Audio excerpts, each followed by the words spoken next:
Good to go. Hey gang, it's Maria here from Goalie Training Pro TV. Welcome to episode 15. And today we're talking about how to train an 8-year-old hockey goalie. Because I get the question a lot, and sometimes parents, they apologize. They say like, and I don't want you to think I'm a crazy hockey parent because I'm asking. And I don't at all. Sincerely, I don't, because you're asking. You're asking because you know you're not sure. You're probably getting a lot of messages from, different interests, let's say, and you just want to make sure you're doing the right thing for your child so that they have a long, successful, happy, healthy career as a hockey player, whatever that's going to be for them. So don't worry about it. I know you're not. The crazy ones don't ask. They're too busy making their kid do, stair running and stuff like that. They don't have time to ask. So the number one thing is your gut is right. The key for their success, even their long-term success, is that it's fun. That hockey is a treat that they get to go play, not something that they have to do. Because really, if they have the skill and the talent to have a long and fruitful career, even play professional, they are going to have 20 years, or 10 plus years of grinding it out hard to train to be able to play at that level. So what we want to do is keep it so that it's just like hockey is in my heart. There's a commercial here in Canada. I forget what it's for. I think it's for Timbits hockey or something in the NHL does it. But, and at the end it's got this little boy, he's talking to Christine Simpson, and he's probably 7 or so, and he's like, I just fell in love with hockey. And it's like, yes, that's what we want. So that's all that matters. Make it, a special, fun treat. And even if they're going to do some exercise, I will show you some exercise. I don't train little kids. One reason is I don't have the aptitude for it, nor the patience. I can't help but train the way I train our high school and our elite athletes. But the other reason is it's not necessary. Sidney Crosby didn't become a great player because he was doing squats and training like a pro from the time he was 8. Wayne Gretzky didn't become the greatest hockey player there ever will be by doing that stuff. They got it by, shooting pucks into the dryer, playing on the backyard rink till, mom said, no, you got to come in and go to bed. So that's what'll get the most mileage. And then the other thing, and then you guys will email and be like, no, but they really want to do it. They really, really want to do it. Well, there are things that we really want to do as kids that are kind of dumb. And things change. So when Paul was probably 7, he literally wanted to be a fire truck. Like, when you grow up, what do you want to be? A fire truck. And luckily that changed. When I was probably around, 7 or so, we had this, I've told this story before, but it was my older sister's hat. It was one of those toques, you guys, if you weren't born in the 70s, you won't have any idea what it is, but it has a long, tail on it. So it's like a pointy hat if you had it, but it's knit, and it has this long tail. Sarah, do you know what I'm talking about? Yep. You can picture? Sarah's from the FU, so she knows what all of this. But I wanted to wear that hat literally all the time, middle of summer, and so thank God. My parents were like, no. You won't be wearing that hat to school in September. So don't be shy to be the parent. So love the sport. You're the parent. There we go. Then I think the second best thing you can do is get them involved in different sports, because when kids are young, their nervous system is plastic. And so that's exactly why we never forget how to ride a bike, because we learn to ride a bike when we're a little kid, and it just becomes hardwired. As we get a little bit older, even into our teenage years, those patterns become more hardwired. So it's I learned to ski. I started skiing when I was 2 years old. I feel as comfortable on a pair of skis as I do in my sneakers. You see someone who learned to ski as a late teenager or an adult, they can do it, but it's never quite the same and as fluid because they don't have that ingrained or engrained motor pattern. Ingrained or engrained? Ingrained. So any kind of different movement patterns you can get them in. So that would be even, soccer, baseball, great for hand-eye coordination, acceleration, lacrosse, but not playing goal. Gymnastics, martial arts, I think is fantastic. So expose them to a lot of different variables and movement patterns. And again, just try to get them to love being an active person, because they're going to be a hockey player or a competitive hockey player for so much time. They're going to be a normal schlep like you and me for a lot longer than that. So again, I'm so thankful that my dad would throw football with me, and we played road hockey every day, the kids around school. I did martial art, it's like, because I just love to be active. If they must train, because I was like your kids. My dad we would go jogging. I've told the story lots of times. I won't tell it again. Which I loved. It was my time to be with my dad. And then my dad there was a guy named Ed Allen, and he would do exercises on TV. And my dad would come home and do this is in the 70s, matching Adidas tracksuits with the stirrup pants. And my dad would do his Ed Allen exercises, and this is what they would look like. They would be like, you reach up, and then you go 1, 2, 3, up, and push your hips forward and go 1, 2, 3. And then, there was other stuff too, but and I would just want to do those with my dad, but he was never like, now we're gonna do our Ed Allens, Maria. It was just I was just dinking around, and I wanted to be with my dad. So I totally get it. So one of the key ingredients, I say key ingredients a lot. There are a lot of key ingredients today, but I think if your child is going to do some extra, then you better be prepared to get down on the floor and do it with them and make it a fun parent-child time. Not for you to coach them, but to say, hey, mommy would like to do some stuff too, or daddy wants to, get a little stronger too. Let's do this together, and keep it in that spirit. I want you to know straight up that advanced training, elite training, even if your kid is has a save percentage, 100% save percentage, they're unbelievable. Having them train like an elite athlete or like an advanced athlete isn't going to make them elite, and it's absolutely the wrong thing to do. So they're going to just work on basics and then play a bunch of different sports and love life, be a kid. So if you must train, or they must train, we're going to stick with primal movement patterns. Pushing, pulling, squatting, lunging, those kinds of patterns. And we're going to use mostly body weight. Not that weights are going to stunt their growth or anything like that, but what happens, you've been in a gym, when you put out weights, well, what do you automatically want? Well, I want to see if I can lift the heaviest one. So my next door neighbor, Doug Cameron, and he had a set of those old barbells in the basement. He had brothers who were a lot older than us, probably 10 years older than us. And so he had one of those old barbell sets in the basement, those weeder ones. And his were the steel plates, not even the plastic ones filled with cement like we had.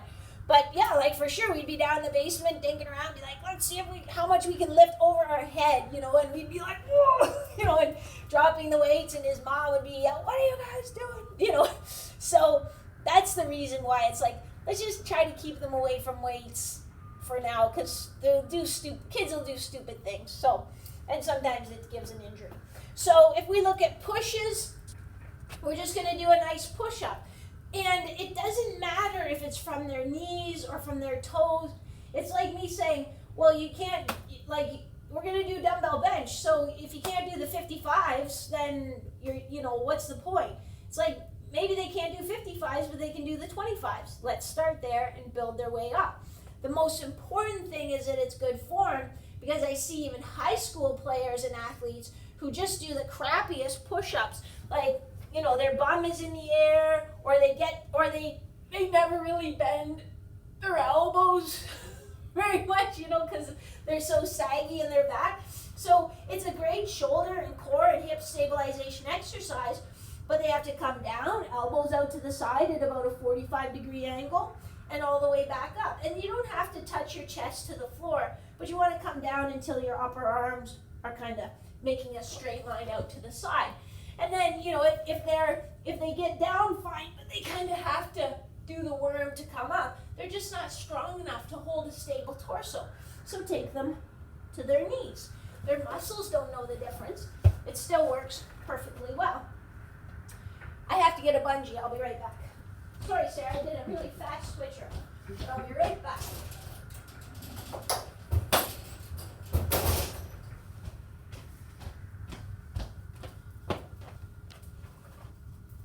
If we're going to talk about a pulling action, again, let's just try to keep the dumbbells out of it for now, but you could do a dumbbell one-arm row. But I like to do sort of a resistance band row because I'm just choking up on this so I stay in the shot. But here I can get low in my legs so I can be building some stamina and work on my pulling pattern as I row. When you row, you want to make sure that they're just squeezing their shoulder blades back a little bit, not driving the shoulder forward, sort of opening their chest as they row, getting a little squeeze between the shoulder blades. So there's your push, there's your pull. Then we'd go to a squat pattern. Am I faking you out with the switcher? Yeah. A little bit. We'll figure it out. I got it. Yeah. Sarah's on the ball. So again, we get students in high school or high school athletes that come in that don't have a squat pattern. And when we work with teams, we see 75% of the kids on a team, if we ask them, just do a squat with your body weight, and I'm not, like, that is not an exaggeration. So they have no body awareness, no awareness of their patterns. So you want to teach them, you're going to sit back with your bum, you're going to keep your spine long. That doesn't mean straight up and down. Your torso has to angle forward, otherwise you just fall over backwards. If you keep your back straight up and down, which is what a lot of us were taught in high school, this is what your squat looks like. So your heels have to come off the ground. It works, but it's really, really hard on your knees, like really hard on your knees. It doesn't target these big pushing muscles. So, and you're not going to be doing that with a barbell when he gets to be 16, he or she gets to be 14 or 16. So teaching that pattern, teaching them to feel that they're using these muscles and these muscles.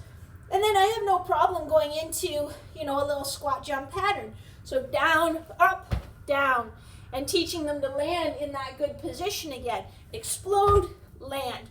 So we're getting a little bit of leg power there too, but still teaching good lessons. I should show you from the front as well. When we squat, a huge percentage of kids will bring their knees in, especially goalies, because they're like, I'm a goalie. We're going to squat. Awesome, I'm a goalie. And it's like, okay, you can be a goalie when you're on the ice. I don't want you to be a goalie when we're squatting. So we got to teach them, keep those knees right over your ankles. And then when we go to jump, again, it gets harder for them to control it dynamically. What you'll see is they might look good, but then right when they go from deceleration to acceleration, their knees will pinch in as they come up. So those are some of the key ingredients to look for there. Don't switch, because I'm just going to look at my sheet. Then we'll go into a lunge pattern. So again, how can we get the most benefit from this? Well, if we do a three-way lunge matrix, if I come forward, little lunge, again, my knee just stays over my ankle. It's not coming way far forward. It's got good alignment. Now I'm going to push up, but I'm going to find my balance point. Then I'm going to come out to the side. So my shoulder, hip, knee, and ankle are lined up. I'm going to push back up to the standing position in a balanced position. Then I'm going to come backwards, drive up into that balanced position. So what am I getting? I'm getting some single leg strength as I push and balance. I'm getting some dynamic balance, which is important for a goalie, because if I push post to post, yeah, I need to use force to get going, but I also need to decelerate and land in a balanced position so that I'm ready to make my next movement. Plus we sort of open up our groins. We get working those hip muscles in all different planes of motion. Then stretches. Again, kids are pretty bendy anyway. Now when they start to grow, it's a bit of a different situation. So things might change then. These are kind of the key. When I worked at the Fowler Kennedy Sport Medicine Clinic, these are some of the key stretches that we gave people who had teenagers who came in with knee pain and that kind of thing. So I think if we kind of teach them to do these now and make it part of the routine, we might help reduce the risk of them getting some of that knee pain as they're a teenager. So a hip flexor stretch, if you get almost any kid and you say, stretch like this, they'll do this because they feel it then. But really they're in a big lumbar extension.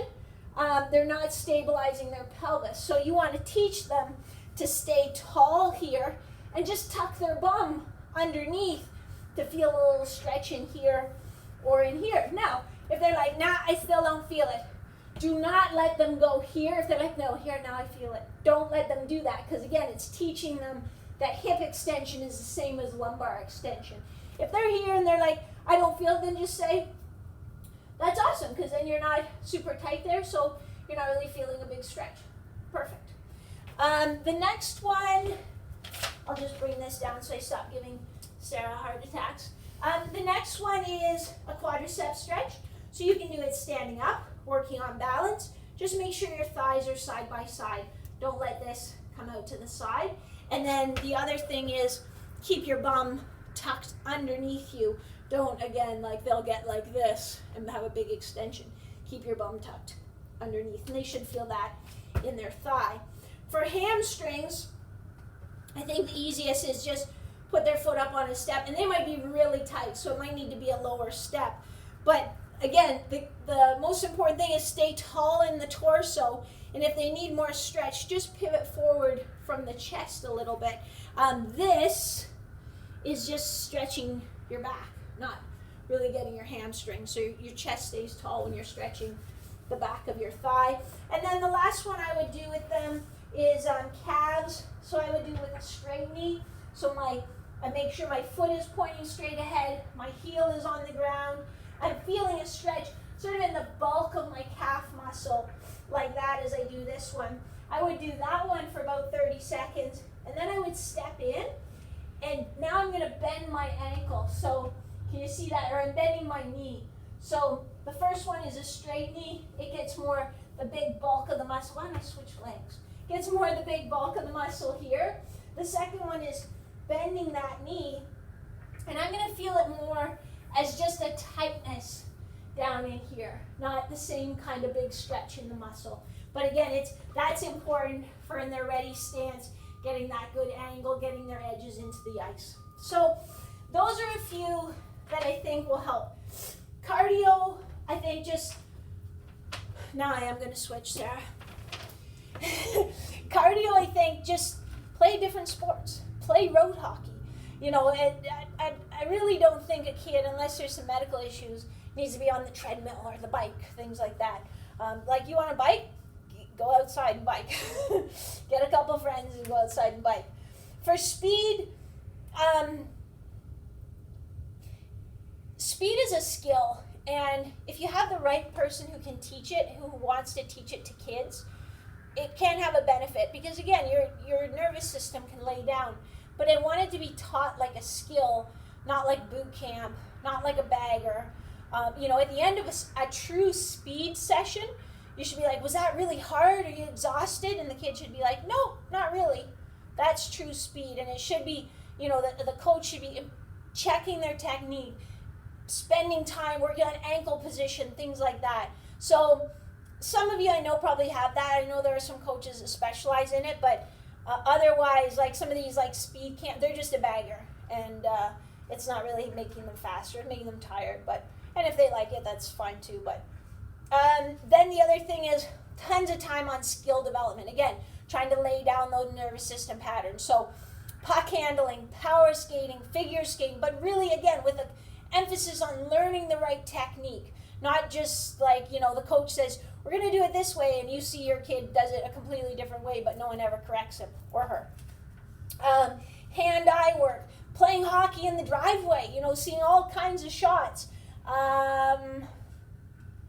Yeah, just working on passing the puck even as a goalie. You see how important that's, you're always trying to think too, how's the game going to evolve?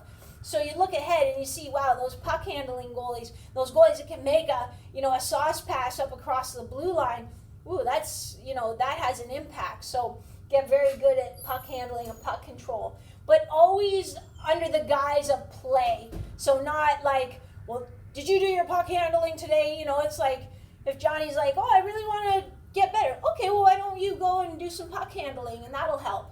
You know, oh, great idea, away I go. It's never sort of you know, telling them. And finally, I guess, just from the one who has no children, because I'm scared of them, remember your mom and dad. And yeah, if my mom and dad hadn't like told me, no, you're not wearing that stupid looking hat to school, I probably would have got a lot more wedgies in the playground. so at the time, I really wanted to wear it, but I'm pretty glad they told me I shouldn't do that. Make sense? Okay, so this has been Goalie Training Pro TV, episode number 15. How time flies, it's awesome. This is how you should train your 8-year-old. See ya!